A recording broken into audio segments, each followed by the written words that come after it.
امام بخاری رحمہ اللہ تعالی جن کو گزرے ہوئے صدیاں بیت گئی ہیں، ان کا اچھا کردار، اچھا نام آج بھی باقی ہے۔ اللہ نے ان کو بھی لسان صدق عطا فرمایا ہے۔ یہ لسان صدق اس صحیح بخاری کی رہین ملت ہے۔ میرے بھائیوں، یہ صحیح بخاری یہ صرف حدیث کی کتاب نہیں ہے۔ ہمارے ہاں عام طور پہ یہ کہا جاتا ہے کہ امام بخاری رحمہ اللہ تعالی یہ حنفی ہیں اور حنفیوں کے مطابق ہی نماز پڑھتے ہیں، اور یہ بھی کہا جاتا ہے کہ یہ صحیح بخاری جو ہے یہ حدیث کی کتاب نہیں ہے بلکہ یہ فقہ کی کتاب ہے۔ اور آپ پر یہ بھی اعتراض کیا جاتا ہے کہ امام بخاری رحمہ اللہ تعالی جن سنتوں کا ذکر اپنی صحیح میں کرتے ہیں خود اس پر عمل پیرا نہیں ہے۔ میں نے انہی تین چیزوں کے بارے میں گفتگو کرنی ہے۔ پہلے ہم یہ لیتے ہیں کہ امام بخاری رحمہ اللہ تعالی وہ کون سی سنت ہے جس پر آپ نے عمل نہیں کیا ہے۔ محدثین کی جماعت تو ایسی ہے جو آخر دم تک ان سنتوں پر عمل پیرا رہتی ہے۔ امام احمد بن حنبل رحمہ اللہ تعالی بیمار ہیں اور ان کا بیٹا ان کو وضو کرا رہا ہے۔ وضو کراتے ہوئے جب پاؤں دھونے لگے تو انہوں نے یہ انگلیوں کا خلال نہیں کرایا۔ امام احمد بن حنبل دھیمی سی آواز سے اپنے بیٹے کو کہتے ہیں خلل بین الاصابع، یہ میری انگلیوں کا خلال کرو، یہ رسول اللہ صلی اللہ علیہ وسلم کی سنت ہے۔ اور اس سے ذرا پیچھے چلے جائیں، حضرت ابن عمر رضی اللہ تعالی عنہ انہوں نے ایک عورت کو دیکھا جو ذو الحجہ کے مہینے میں اپنے بیٹے کے بال کاٹ رہی تھی، تو آپ نے اسے کہا لو اخرتی ہی لا یوم النحر،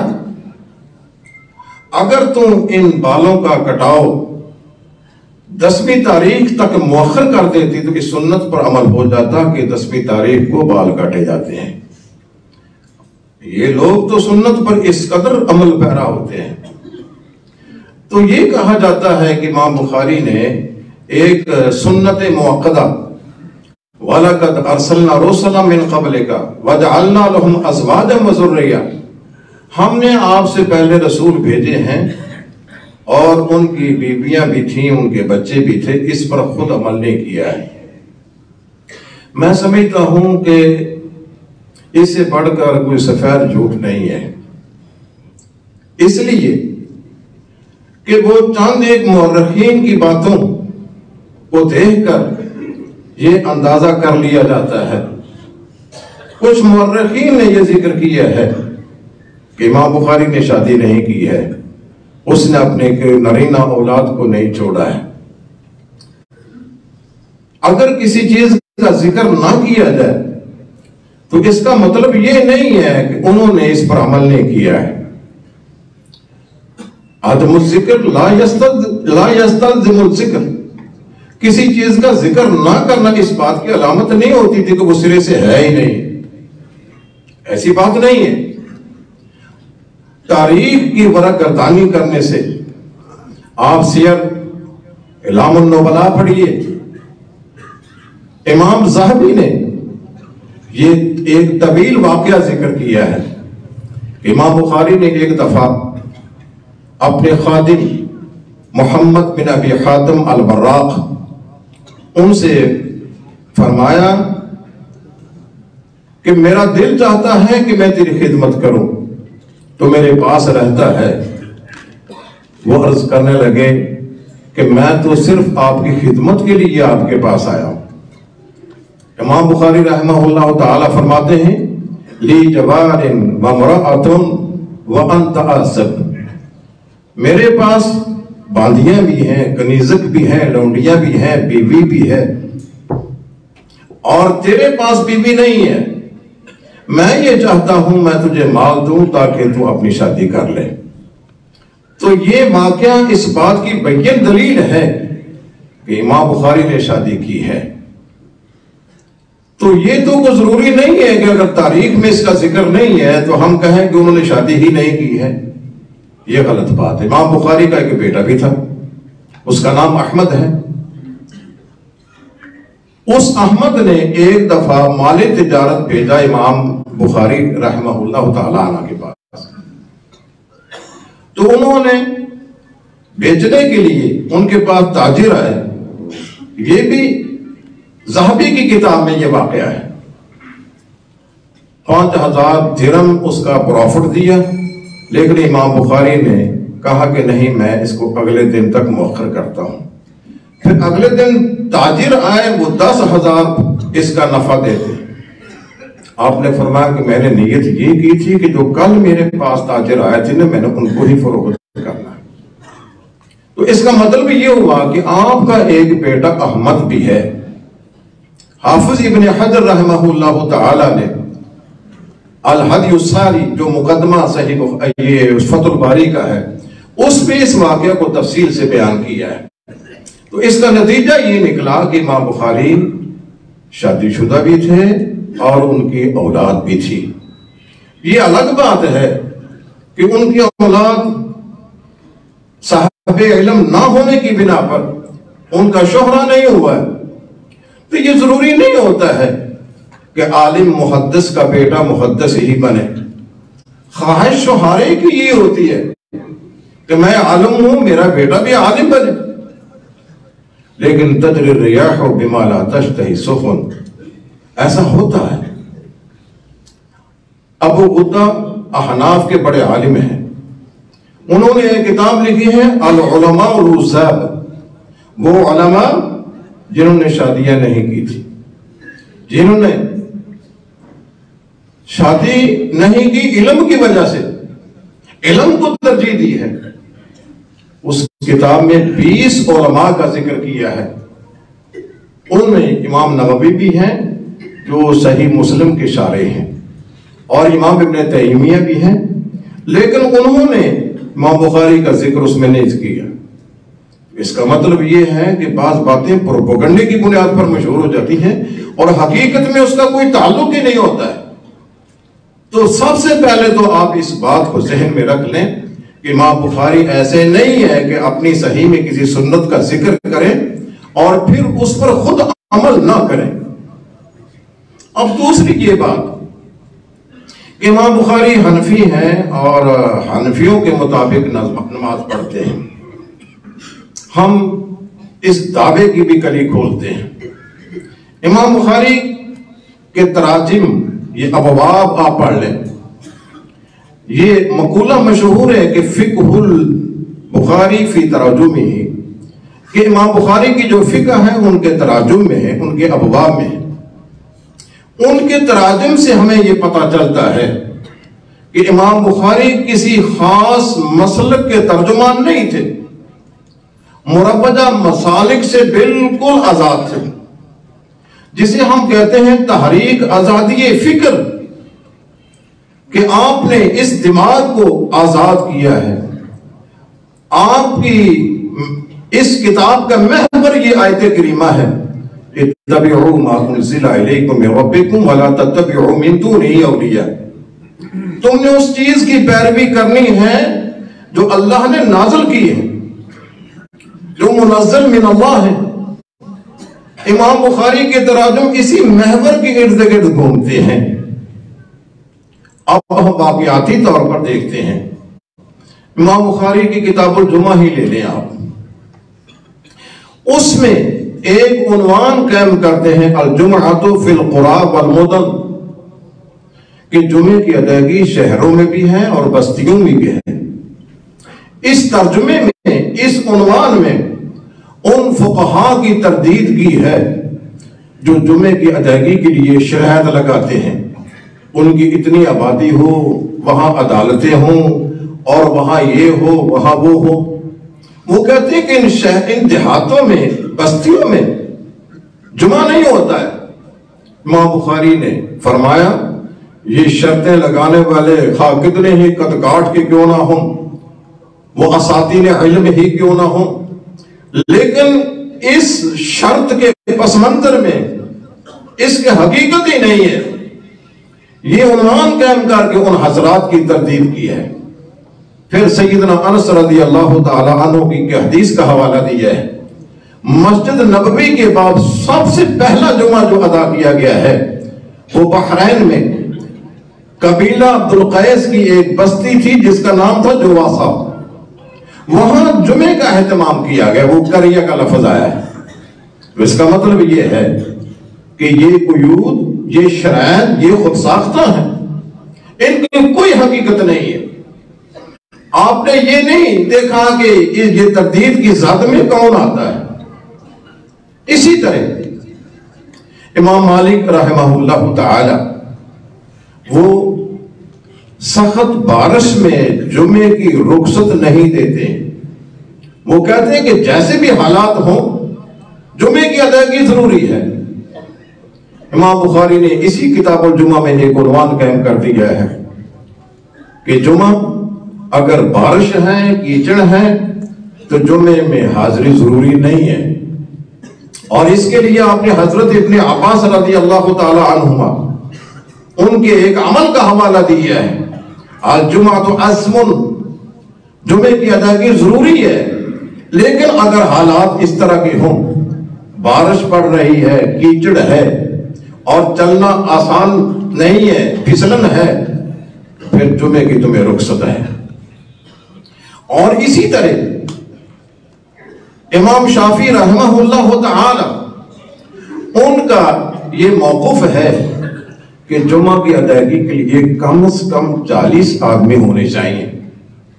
امام بخاری نے اپنی صحیح میں کتاب الجمعہ کے اندر یہ عنوان قائم کیا ہے کہ اگر امام جمعہ پڑھا رہا ہے، لوگ اس کو چھوڑ کر چلے جاتے ہیں، اور کچھ لوگ امام کے ساتھ نماز جمعہ ادا کرتے ہیں، فصلاۃ الامام ومن بقی بعدہ صحیحۃ، امام کی نماز جو ان کے ساتھ باقی ماندہ لوگ ہیں ان کی نماز صحیح ہے۔ پھر وہ حدیث لائے ہیں کہ رسول اللہ صلی اللہ علیہ وسلم نماز جمعہ ادا کر رہے تھے کہ ایک تجارتی قافلہ آیا اور انہوں نے اگر آواز دی تو رسول اللہ صلی اللہ علیہ وسلم کے صحابہ کچھ جن کو ضرورت تھی، قحط پڑا ہوا تھا، وہ چلے جاتے ہیں اور آپ کے ساتھ صرف 12 آدمی رہ جاتے ہیں، جن میں سے ابو بکر صدیق اور عمر فاروق رضی اللہ تعالیٰ عنہما موجود تھے۔ تو قرآن کریم نے اس واقعے کی طرح اشارہ کیا ہے کہ فَتَرَكُوكَ قَائِمًا۔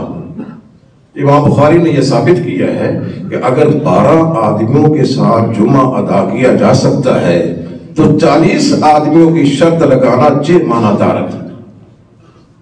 اسی طرح امام احمد بن حنبل رحمہ اللہ تعالی ان کا یہ موقف ہے کہ زوال آفتاب سے پہلے جمعہ ادا کیا جا سکتا ہے۔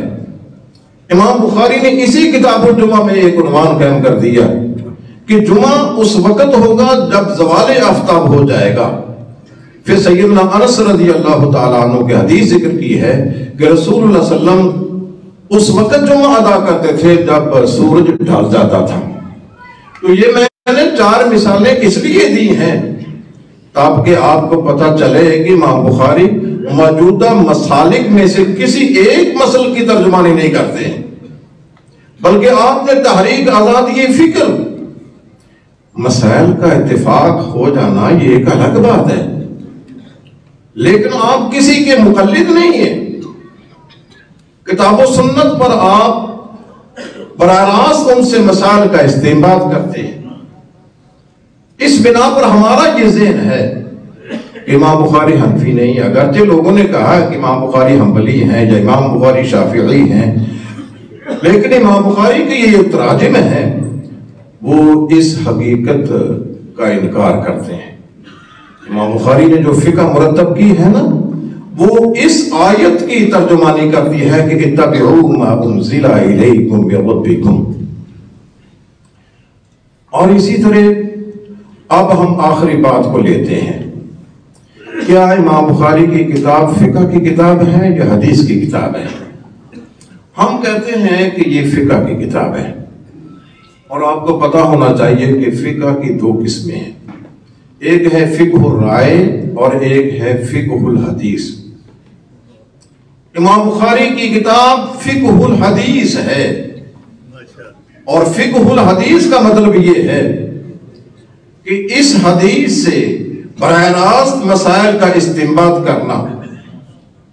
لوگ یہ کہتے ہیں کہ قرآن کے آیات محدود ہیں، احادیث محدود ہیں، انسانی ضروریات غیر محدود ہیں، غیر محدود ضروریات کے لیے محدود نصوص کام نہیں آتے ہیں، اس لیے ضروری ہے کہ ہم لوگ اپنی عقل فکر کو استعمال کر کے لوگوں کی ضروریات پوری کریں۔ فقہ کی جتنی بھی کتابیں ہیں وہ اسی فکر کے ارد گرد گھومتی ہیں۔ ہمارا یہ دعویٰ ہے کہ یہ غلط ہے۔ تمام چیزوں کی انسانی ضروریات کا حل کتاب و سنت میں موجود ہے۔ یہی محمد بن ابی حاتم کہتے ہیں کہ امام بخاری نے ایک دفعہ فرمایا ما من شیء یحتاج الیہ الانسان الا وهو فی الکتاب والسنہ، کوئی ایسی چیز نہیں ہے جس کا انسان محتاج ہو لیکن اس کا حل ہمیں کتاب و سنت میں نہ ملے، ایسا نہیں ہے۔ لیکن ضرورت اس امر کی ہے ہم کتاب و سنت سے ان کا مسائل حل کریں، اپنی مغزماری کریں، دماغ پر بوجھ ڈالیں، اور اس کے لیے امام بخاری نے ایک رہنما اصول ہمیں دیا ہے، الاحکام التی تعرف بالدلائل ما معنی الدلالہ وما تفسیرها، وہ احکام جو دلالت سے پہچانے جاتے ہیں، اور دلالت کیا ہوتی ہے، اس کی تفسیر کیا ہے۔ عزیز طلبہ، آپ نے اصول فقہ پڑھا ہے کہ کچھ مسائل ایسے ہیں جو قرآن و حدیث کی عبارت سے اخذ کیے جاتے ہیں۔ یہ قرآن پاک کی آیت ہے وَاجْتَنِبُوا الرِّجْسَ مِنَ الْأَوْثَانِ وَاجْتَنِبُوا قَوْلَ الزُّورِ، کہ تم لوگ بتوں کی پلیدی سے بچو اور جھوٹی گواہی سے بچو۔ یہ قرآن پاک کے الفاظ سے یہ بات ثابت ہوتی ہے کہ جھوٹی گواہی نہیں دینی چاہیے۔ اس قسم کی دلالت کو کہتے ہیں عبارت النص۔ آپ جانتے ہیں کہ دلالت کی 4 قسمیں ہیں جو فقہاء نے بیان کی ہیں، محدثین نے بیان کی ہیں، کہ عبارت النص قرآن و حدیث کی عبارت سے کسی مسئلے کو اخذ کرنا۔ بعض مسائل ایسے ہیں وہاں قرآن و حدیث کی عبارت نہیں ہوتی ہے بلکہ قرآن و حدیث کی عبارت سے اشارہ ملتا ہے اس مسئلے کے حل کے لیے۔ قرآن کریم میں ہے وَشَاوِرْهُمْ فِي الْأَمْرِ، ان صحابہ سے معاملات میں مشورہ کر لیا کرو۔ اس آیت سے یہ اشارہ ملتا ہے کہ مسلمانوں کو اپنے مسائل حل کرنے کے لیے ایک مجلس مشاورت ہونی چاہیے۔ سیدنا عمر رضی اللہ تعالیٰ عنہ کی ایک مجلس مشاورت تھی، اس میں عمر رسیدہ بوڑھے بھی تھے، نوجوان بھی تھے، ایک لمبی بحث ہے کہ اس میں کون کون سے لوگ شامل تھے۔ بہرحال یہ مجلس مشاورت ہونی چاہیے، یہ سنت آج دم توڑ چکی ہے۔ مجلس مشاورت یہ اشارت النص سے معلوم ہوتی ہے، اور بعض مسائل ایسے ہیں کہ جو عبارت ہے نا اس سے رہنمائی ملتی ہے، اشارہ نہیں رہنمائی۔ قرآن کریم میں اللہ فرماتے ہیں والدین کو فلا تقل لهما اف، اگر وہ والدین تمہارا کو نقصان کر دینا وَاخْفِضْ لَهُمَا جَنَاحَ الذُّلِّ مِنَ الرَّحْمَةِ وَلَا تَنْهَرْهُمَا وَاخْفِضْ لَهُمَا جَنَاحَ الذُّلِّ مِنَ الرَّحْمَةِ، ان کو اف نہیں کہنا ہے۔ اس سے معلوم یہ ہوتا ہے، یہ رہنمائی ملتی ہے، جب کلمہ اف کہنے کی اجازت نہیں ہے والدین کو گالی دینا، ان کو مارنا پیٹنا، یہ دلالت النص ہے۔ اس سے مسائل کا اخذ کیے جاتے ہیں۔ ایک ہوتا ہے یہ کلام کا سیاق و سباق اور تقاضا مسئلے کے حل کے لیے ہوتا ہے۔ حرمت علیکم امہاتکم کا معنی کیا ہے؟ اس کا معنی ہے حرمت علیکم نکاح امہاتکم، یہ تقاضا سیاق و سباق کے اعتبار سے ہے، اس کو کہتے ہیں اقتضاء النص۔ امام بخاری نے 2 حدیثیں ذکر کی ہیں اس دلالت کے لیے۔ امام بخاری نے ایک دلالت کی قسم یہ بھی دریافت کی ہے کہ ایک دلالت عقلی ہوتی ہے، عرفی بھی ہوتی ہے، لغوی بھی ہوتی ہے۔ امام بخاری ایک حدیث لائے ہیں، رسول اللہ صلی اللہ علیہ وسلم کے پاس ایک عورت آئی، اس نے پوچھا یا رسول اللہ غسل حیض کیسے کیا جائے؟ آپ نے بتلانے کے بعد فرمایا خذی فرصتاً ومسکتاً، روئی کا ایک ٹکڑا لو جو خوشبو سے تر ہو، فتوضئی بہا، اسے وضو کرو۔ اس کو یہ علم نہیں تھا کہ روئی کے ٹکڑے کے ساتھ وضو کیسے کیا جائے۔ وہ کہتی ہے کیف اتوضأ بہا یا رسول اللہ، اللہ کے رسول میں اس کے ساتھ کیسے وضو کروں؟ رسول اللہ صلی اللہ علیہ وسلم جو شرم و حیا کے پتلے ہیں وہ بار بار یہی کہتے ہیں کہ تم خذی فرصتاً ومسکتاً فتوضئی بہا، وہ بار بار یہی آگے سے سوال کرتی ہے، آپ یہی جواب دیتے ہیں۔ سیدہ عائشہ رضی اللہ تعالی عنہا جو بڑی زیرت صاحب بصیرت خاتون تھی، اس عورت کا ہاتھ پکڑا اور ایک طرف لے گئی اور اسے سمجھایا، رسول اللہ صلی اللہ علیہ وسلم کی مراد بتلائی۔ اس سے مراد یہ ہے کہ اس روئی کے ٹکڑے کو وہاں لگا دو جہاں خون کے اثرات ہیں تاکہ ناگواری ختم ہو جائے۔ تو یہ فتوضئی بہا کا مطلب یہ ہے، وہ وضو متعارف نہیں ہے، یہ وضو سے مراد یہ ہے کہ اس کو وہاں لگا دیا جائے تاکہ ناگواری کے اثرات ختم ہو جائیں۔ امام بخاری اس دلالت کی قسم کو کہتے ہیں عرفی، عقلی۔ ایک ہوتی ہے دلالت شرعی، رسول اللہ صلی اللہ علیہ وسلم سے آپ نے فرمایا کہ گھوڑے 3 قسم کے ہیں، ایک اجر اور ثواب کے لیے، ایک پردہ پوشی کے لیے اور ایک گناہ کے لیے۔ اجر اور ثواب کے لیے یہ ہے کہ جو جہاد کے لیے پالے جائے، اور پردہ پوشی کے لیے یہ ہے کہ انسان اپنی ضرورت کے لیے پالتا ہے لیکن اس میں دوسروں کا حق بھی رکھتا ہے، کسی کو سواری کے لیے بھی دے دیتا ہے۔ اور گناہ کے لیے یہ ہے کہ اس کو نمائش، تصنع، بناوٹ کے لیے پالتا ہے، ریاکاری کے لیے پالتا ہے۔ کسی نے سوال کر دیا یا رسول اللہ یہ گدھوں کے بارے میں کیا ہے؟ رسول اللہ صلی اللہ علیہ وسلم نے فرمایا کہ اس بارے میں میرے پاس کوئی آیت نہیں ہے، کوئی حکم نہیں ہے سوائے ایک آیت کے میں یعمل مثقال ذرۃ خیر یرا ومن یعمل مثقال ذرۃ شر یرا۔ رسول اللہ صلی اللہ علیہ وسلم نے اس آیت کے عموم میں خصوصی حکم کو داخل فرمایا، اس کو امام بخاری نے دلالت شرعی کا حکم دیا ہے۔ تو جو امام بخاری یہ کہنا چاہتے ہیں اللہ کے بندو تم جو مفروضہ بناتے ہو کہ انسان کی ضروریات بے شمار غیر محدود، تم استنباط کے وہ طریقے کیوں نہیں اختیار کرتے ہو جو ہمیں اسلاف سے ملے ہیں؟ اس کو کہتے ہیں فقہ الحدیث، حدیث سے مسائل کا استنباط کرنا۔ امام بخاری صرف استنباط ہی نہیں کرتے ہیں بلکہ استنباط کا طریقہ بھی بتلاتے ہیں۔ یہ فقہ الحدیث کی کتاب ہے۔ فقہ الرائے اور ایک اور چیز ہے، امام بخاری رحمہ اللہ تعالی جب کوئی مسئلہ بیان کرتے ہیں نا، اس میں یہ نہیں ہوتا ہے کہ وہ کس کی موافقت کریں عقیدت کی بنیاد پر یا کسی کی مخالفت کریں نفرت کی بنیاد پر، ایسا نہیں ہے۔ امام بخاری اگر کسی کی موافقت کرتے ہیں وہ دلائل کی بنیاد پر، اگر مخالفت کرتے ہیں تو دلائل کی بنیاد پر۔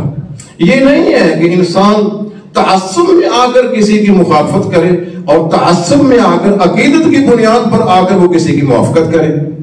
میں اس کی ایک مثال آپ کو دے دیتا ہوں کہ تعصب کی بنیاد پر مخالفت جو کی جاتی ہے، آپ جانتے ہیں دین کے طالب علم ہیں کہ نکاح کے لیے جو معیار ہے نا وہ ہے ایمان اور اخلاق۔ دین اور اخلاق 2 چیزیں ہیں۔ من جاءکم من ترضون دینہ وخلقہ فزوجوہ، جو تمہارے پاس رشتہ آتا ہے اس کا دین اور اخلاق تمہیں پسند ہے اس سے نکاح کر دو۔ لیکن ادھر کیا ہے؟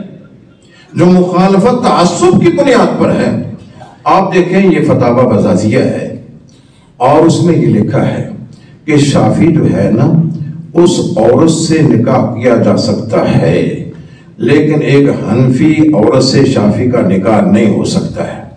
یہ کون سا معیار ہے جو ہمیں دیا جا رہا ہے؟ اور بحر الرائق جو کنز الدقائق کی شرح ہے اس کی وجہ لکھی ہے کہ ہم ان حضرات کو اہل کتاب سمجھتے ہیں۔ اہل کتاب عورت سے نکاح تو کیا جا سکتا ہے، لیکن کسی مسلمان کی عورت سے اہل کتاب آدمی نکاح نہیں کر سکتا ہے۔ ہم شوافی کو بھی یہی درجہ دیتے ہیں۔ یہ ہے مخالفت تعصب کی بنیاد پر۔ اب موافقت کرتے ہیں عقیدت کی بنیاد پر۔ ایک ہے میں نے کسی کو کوئی چیز دی ہے، مجلس ابھی ایک ہے، تو حق ہے کہ اس مجلس کے اندر وہ چیز واپس کر دی جائے یا قیمت واپس لے لی جائے، اسے خیار مجلس کہتے ہیں۔ ہمارے ہاں تقریر ترمذی ایک کتاب ہے، اس میں یہ لکھا ہے حق اور انصاف یہی ہے کہ خیار مجلس ملنا چاہیے، یہ صحیح ہے، لیکن چونکہ ہم لوگ امام ابو حنیفہ کے مقلد ہیں، یجب علینا تقلید امامنا، ہم پر تقلید ضروری ہے۔ حق اگرچہ ان کے ساتھ ہے، اسے کہتے ہیں عقیدت کی بنیاد پر کسی کی مخالفت، کسی کی موافقت کرنا۔ امام بخاری کے ہاں یہ نہیں ہے کہ وہ کسی کی عقیدت کی بنیاد پر موافقت کریں یا کسی کی تعصب کی بنیاد پر مخالفت کریں۔ ان کی جو موافقت ہے یا مخالفت ہے وہ صرف کتاب و سنت ہے محور ان کا۔ تو میں یہ عرض کر رہا تھا کہ یہ حدیث کی جو کتاب ہے نا، امام بخاری کی کتاب، یہ فقہ الحدیث کی کتاب ہے۔ ہم مانتے ہیں کہ یہ فقہ کی کتاب ہے، لیکن کون سی فقہ؟ یہ فقہ الحدیث ہے، فقہ الرائے نہیں ہے۔ فقہ الرائے کیا ہوتی ہے؟ ہمارے ہاں عام طور پہ نا دو قسم کے لوگ پائے جاتے ہیں۔ ایک تو وہ ہیں جو الفاظ پر ڈیرا لگا لیتے ہیں، الفاظ کے پیچھے جو معانی ہیں ان کو نہیں دیکھتے ہیں، ان کو کہتے ہیں ظاہری، جو صرف الفاظ کو دیکھ کر کو موقف بنا لیتے ہیں۔ میں اس کی مثال دیتا ہوں، یہ محلہ ابن حزم ہے، آپ اس کو پڑھیے۔ اس میں یہ ہے، حدیث میں تو یہ آتا ہے جب کتا کسی برتن میں منہ ڈال جائے نا، اس کے پانی کو بہا دو، اسے 7 مرتبہ دھو دو۔ اب یہ حضرات کہتے ہیں کہ کتا اور دوسرے برتن، اور اس برتن کے اندر اگر منہ ڈالے گا نا پھر یہ حکم ثابت ہوگا۔ اگر برتن پانی کا بھرا ہوا ہے، کتا منہ نہیں ڈالتا بلکہ اس کے اندر گر جاتا ہے، یا حوض ہے برتن نہیں ہے اس کے اندر منہ ڈال دیتا ہے، وہ نہ پانی پلید ہے نہ وہ برتن پلید ہوگا۔ یہ ظاہری مذہب ہے۔ اور اس کے مقابلے میں یہ ہوا ہے کہ وہ لوگ کہتے ہیں کہ اگر کوئی چیز کسی چھری کو گندگی لگی ہوئی ہے تو اس کو اگر منہ میں لے کر چاٹ لیا جائے وہ چھری پاک ہو جائے گی۔ یہ کون سی فقہ ہے جس کی طرف ہماری رہنمائی کی جا رہی ہے؟ امام بخاری رحمہ اللہ تعالی نے اسی قسم کی فقہ کی تردید کی ہے اور فقہ الحدیث کی ترغیب دی ہے۔ اب میں ایک مثال دے کر اپنی بات کو ختم کرتا ہوں کہ مجھے یہ حکم ملا تھا کہ آپ نے یہ آدھا گھنٹہ یا 35-40 منٹ لگانے ہیں۔ صرف میں ایک مثال دے کر تاکہ آپ کو پتہ چلے کہ ان حضرات نے جو فقہ الرائے کی طرف ہماری نشاندہی کی ہے اس کے نقصانات کیا ہوئے ہیں۔ یہ فتاوی عالمگیری کے حاشیے پر ہے، فتاوی قاضی خان، کتاب الصید والذبائح ہے، یہ ایک عنوان ہے۔ اس کے تحت ایک مثال دی ہے کہ اگر کتا بکری کے ساتھ کراس کرتا ہے تو اس کے نتیجہ میں بچہ جو پیدا ہوتا ہے اس کا سر کتے کا ہے اور دھڑ بکرے کا ہے، وہ حلال ہے یا حرام ہے؟ یہ اپنی ذہنی کاوش نہیں، آپ دیکھ سکتے ہیں کہ فتاوی عالمگیری جو ہے اس کے حاشیے پر یہ میرے پاس اس کی فوٹو سٹیٹ موجود ہے۔ وہ کہتے ہیں کہ اس کی حلت و حرمت کے بارے میں کیا کلیہ ہونا چاہیے۔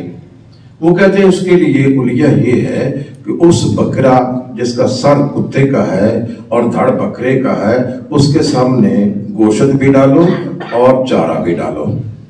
اگر وہ گوشت کھا لیتا ہے تو وہ سارے کا سارا ہی کتا ہے، وہ کسی کام کا نہیں ہے۔ اگر وہ چارہ کھاتا ہے پھر اس کا سر کاٹ کر پھینک دیا جائے، باقی کھا لیا جائے۔ اچھا، اگر وہ کتا جو ہے وہ گوشت بھی کھاتا ہے اور وہ چارہ بھی کھاتا تو پھر کیا کرنا؟ پھر اس کا حال یہ ہے کہ اس کو ڈنڈا مارا جائے، وہ بھونکتا ہے یا ممیاتا ہے؟ اگر وہ بھونکتا ہے تو وہ کتا ہے، وہ سارے کا سارا پھینک دیا جائے۔ اگر وہ ممیاتا ہے تو اس کا سار کاٹ کر پھینک دو، باقی وہ جائز ہے تمہارے لیے۔ اچھا، اب بات ختم نہیں ہوئی ابھی۔ وہ کہتے ہیں کہ اگر وہ کتا بھونکتا بھی ہے، ممیاتا بھی ہے تو پھر کیا کرنا؟ وہ کہتے ہیں اس کو ذبح کر کے اس کا پیٹ چاک کیا جائے۔ پیٹ چاک کرنے کے بعد اگر اس کے معدے سے انتڑیاں نکلیں، اوجری نہ نکلے، انتڑیاں ہی ہیں، کہتے ہیں کہ کتے کے معدے میں انتڑیاں ہی ہوتی ہیں، وہاں اوجری نہیں ہوتی ہے، وہ سارے کا سارا کتا ہے، اس کو پھینک دو۔ اگر اس میں اوجری ہے تو پھر وہ سر اتار کر پھینک دو، باقی کھا لیا جائے۔ اب ہم اس کا جائزہ لیتے ہیں۔ لایوسٹاک ایک محکمہ ہے جو حیوانات پالتے ہیں، وہ کہتے ہیں کہ یہ جو اللہ تعالیٰ نے جنس پیدا کرنے کا نظام بنا رکھا ہے نا، ان کے اندر کروموسوم ہوتے ہیں۔ انسان کے کروموسوم یہ 46 ہیں اور اس کے 23 جوڑے بنتے ہیں۔ ایک جوڑے سے نر مادہ بنتا ہے، باقی جو 22 جوڑے ہیں نا اسے جسم کے باقی حصے بنتے ہیں۔ تو جنس کے لیے ضروری ہے کہ ان جوڑوں کی تعداد ایک جیسی ہو، ترتیب ایک جیسی ہو، اور پھر جا کر وہ بچے پیدا ہوتا ہے۔ لیکن یہ کتا اور بکری، ان کے کروموسوم کی تعداد میں بڑا فرق ہے۔ وہ کہتے ہیں جو کتا ہے اس کے کروموسوم ہوتے ہیں 68 اور جو بکری ہے اس کے کروموسوم میں 38۔ ان کی تعداد میں فرق ہے۔ جب تعداد میں فرق ہوگا تو وہاں کراس ہو ہی نہیں سکتا سرے سے۔ تو یہ کہاں کی فقہ ہے جس کی ہمیں تعلیم دی جا رہی ہے؟ اسی طرح ایک پچھلے دنوں ایک مسئلہ آیا تھا کہ اگر خنزیر گائے کے ساتھ کراس کرتا ہے تو کیا اس کا دودھ جائز ہے یا ناجائز ہے؟ ایک مفتی نے فتویٰ دیا اس کا دودھ ناجائز ہے۔ کیوں جی؟ کہ اس میں لبن الفحل کا دخل ہے۔ لبن الفحل کیا ہے؟ وہ خنزیر ہے، تو خنزیر کے اس کا اثر ہے اس کے دودھ میں، لہذا وہ، حالانکہ یہاں بھی وہی کلیہ ہے، جو خنزیر کے کروموسوم کی تعداد اور ہے اور گائے کے کروموسوم کی تعداد اور ہے۔ تو قانون یہ ہے کہ جنس کے لیے ضروری ہے کہ تعداد ایک جیسی ہو۔ اگر تعداد میں تھوڑا بہت فرق ہونا تو وہاں بچہ جو پیدا ہو جائے گا، لیکن وہ آگے بچہ جنم دینے کے قابل نہیں ہوتا ہے۔ یہ جو کچر ہوتا ہے نا، یہ اسی طرح پیدا ہوتا ہے، یہ جن سے قریب کی بنیاد پر یہ پیدا ہوتا ہے، لیکن یہ خچر آگے توالد کے قابل نہیں ہوتا ہے، آگے بچہ جنم دینے کے قابل نہیں رہتا ہے۔ تو میں یہ گزارش یہ کرنا چاہتا ہوں کہ ان فقہا نے جو امام بخاری پر یہ الزام لگایا ہے نا کہ یہ فقہ کی کتاب ہے، حدیث کی کتاب نہیں ہے، ہم کہتے ہیں کہ اس کو ہم قبول کرتے ہیں، لیکن یہ فقہ الحدیث کی کتاب ہے، فقہ الرائے کی کتاب نہیں ہے، اور ہم اس کو بباغ توہل کہتے ہیں، اور ہم اس فقہ کو مانتے بھی نہیں ہیں۔ یہ ہمارے ہاں جو کہا جاتا ہے نا کہ ہم قیاس کے منکر ہیں، نہیں نہیں، قیاس کے منکر نہیں ہے، یہ قیاس کے اندھا دھند کو استعمال کرنے کے منکر ہیں۔ وہ قیاس جو کتاب و سنت کے مقابل میں کھڑا جائے اس کے منکر ہیں، وہ قیاس جو کتاب و سنت سے بالا بالا ہو اس کے منکر ہیں، وگرنہ کون قیاس کا منکر ہے؟ قیاس کے منکر نہ امام بخاری بھی منکر نہیں ہے۔ تو بھائیو عزیز طلبہ، آئیے آپ کی ذمہ داری ہے، آپ لوگ نئے یہ مت سمجھیے کہ مدرسہ والوں نے، جامعہ والوں نے آپ کو عالم بنا دیا ہے۔ المدرس لا يجعلك عالما بل يرشدك الى العلم والحلم۔ یہ جو جامعہ والے ہیں یہ آپ کو عالم نہیں بناتے بلکہ آپ کے ہاتھ میں چابیاں دیتے ہیں علم کی، جائیں اس چابیوں کے ذریعے آپ نے علم کے دروازے کھولنے ہیں. اب آپ نے عملی زندگی میں آنا ہے. عملی زندگی اس دنیا میں بے شمار فتنے ہیں اور ان فتنوں کی سرکوبی کے لیے آپ نے اپنے آپ کو تیار کرنا ہے. اور یہ سب سے بڑا فتنہ جو ہے آج ملحدین کا ہے, انکار حدیث کا ہے. اور اس انکار حدیث کے لیے, اس الحاد کو ختم کرنے کے لیے امام بخاری کی دشمنی کیا ہے؟ امام بخاری نے ان فتنوں کی سرکوبی کی ہے, انکار حدیث کی سرکوبی کی ہے, فتنہ تقلید کی, فتنہ تصوف کی, فتنہ تکفیر کی, پتہ نہیں کس کس فتنے کی آپ نے تردید کی ہے. تو یہ آپ کا کام ہے, آپ کا خون تازہ ہے, آپ کے اندر تڑپ ہے, جستجو ہے. آپ نے اس جستجو کو تازہ رکھنا ہے اور آپ نے اس میدان میں اترنا ہے. یہ کوئی اتنی بڑی بات بھی نہیں ہے. میرا یہ تجربہ ہے کہ یہ لوگ جو آپ سے الجھتے ہیں نا, ان کے پاس کوئی علم نہیں ہوتا ہے. یہ اعتراض کسی کتاب سے لے لیتے ہیں, جواب وہاں موجود ہوتا ہے, لیکن جواب کو بول کر جاتے ہیں. یہ حضرت عائشہ پر تہمت لگی ہے نا اس حدیث سے, عائشہ کی تہمت واقعہ افق پر بڑا اعتراض کرتے ہیں. میرا ایک دفعہ منکر حدیث سے واسطہ پڑا, اس نے بڑے اعتراض کیے کہ یہ ہے وہ ہے. جب میں نے فتح الباری کا مطالعہ کیا نا, اس میں تمام اعتراضات تھے اور ان کے جوابات بھی تھے. ان لوگوں نے سوالات وہاں سے لے لیے اور جوابات کو پڑھنا گوارا بھی نہیں کیا ہے. آپ تیاری کریں, تیاری کرنے کے بعد اللہ پر توکل کریں, انشاءاللہ میدان آپ کے ہاتھ میں ہوگا. اللہ تعالی ہمیں عمل کی توفیق عطا فرمائے اور بخاری کو سمجھ کر پڑھنے کی اور سمجھ کر پڑھانے کی ہمیں توفیق عطا فرمائے. وَأَقُولُ